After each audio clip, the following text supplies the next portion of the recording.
Here's an example where it wants us to use the Pythagorean theorem to solve for A. So if you recall, the legs adjacent to the 90 degree are typically A and B. It doesn't matter which one's which, just as long as you stay consistent that they're the ones adjacent to the angle. And then our hypotenuse is typically labeled C. So our Pythagorean theorem says a squared plus b squared equals c squared. So we can substitute the values that we know. We're solving for a, and then we've got b equals 4 and c equals 12. So that's going to give us a squared plus 16 equals 144, or a squared equals 128. Now we can take the square root of both sides. That's going to give us a equals the square root of 128. And then to solve something with a square root, I don't know if you recall from the last class or if it's been a while, we want to look at our factors and we want to look for multiples of 2. So let's go ahead and start with 2 times 64, which is 2 times 32, which is 2 times 16, which is 2 times 8, which is 2 times 4, which is 2 times 2.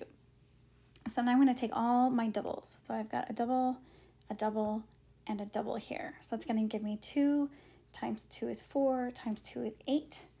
So I can pull out the 8, and then that's going to leave me with the square root of 2. So my answer is that a equals 8 times the square root of 2.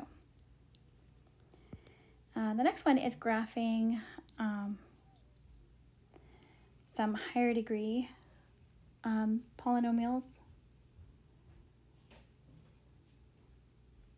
So for these ones, we're going to go ahead and set it equal to 0. So we've got 5x to the 4th minus 80x squared equals 0.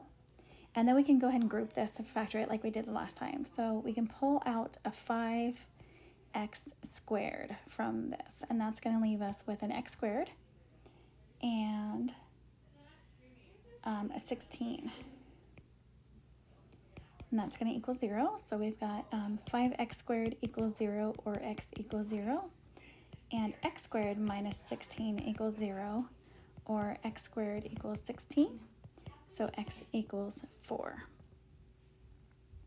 We've also got here, x squared. This is where the plus or minus comes in. So x squared, you take the square root. X equals the square root of 16.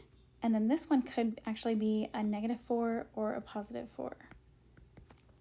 So we've got both of those. So now we know that our intercepts are going to be +4, -4, and 0. So here's our 0, here's our +4, and here's our -4. And because this is positive, and it's to the 4th power, we're going to end up with kind of a W, either an upright W or an upside down W. Because it's positive, we're going to end up with this upright W. So you can kind of just imagine that it's going to go something like that. Now the next one is taken to the 3rd power. So these are typically kind of an S shape. As you can see, this one's kind of a crooked backwards S. And then we're going to want to go ahead and factor this one as well to find our intercepts. So this one we can group. We'll take this as a group, and then we'll take this one as a group, but make sure that you change that. So that's going to give us, we can pull out an x squared. That's going to leave us with x plus 1. And we can pull out a -9, and that's going to leave us with an x plus 1 also. So we combine these and combine these. So we're going to get x squared minus 9 and x plus 1 equals 0. So here we've got x squared minus 9 equals 0, or x equals, x squared equals 9. Oh, wrong place. And then we take the square root of both sides. It's going to give us x equals square root of 9, or x equals plus or minus 3. And then we've also got our x plus 1 equals 0, so x equals -1. So same thing, we're going to go ahead and put these, mark these points here. And because we know it looks like an S, and because our leading coefficient is positive, it's going to be going up. So this is where you could kind of just make a little wiggle between these in an S shape. And that's it for this section. I'm going to go ahead and make a different video for the next section.